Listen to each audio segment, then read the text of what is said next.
During the winter months, it's common that many patients present with exacerbations of their skin conditions. Obviously, as a skin cancer doctor, a lot of patients attend in summer months because they're becoming more aware of moles and various lesions on their skin. But as from a dermatological perspective, a lot of patients find that in winter their skin dries out more, they're sitting in front of heaters, so often their eczema, their rosacea, their acne sometimes exacerbates in those situations.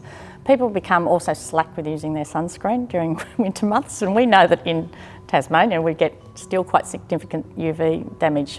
During the winter months we have bright blue sunny days, and I think people just assume that because temperature's gone down you don't have to wear your sunscreen. So I tell all my patients that sunscreen's necessary every day of the year, and get in the habit of using it just like a toothbrush, so you're not going to forget. So there are various conditions also with more elderly patients where you see sort of drying out in the legs, xerosis and ulceration can occur, to a great extent during months where they're sitting in front of the heaters and making their skin barrier compromised. So they're the common things we'd see during winter in Tassie anyway.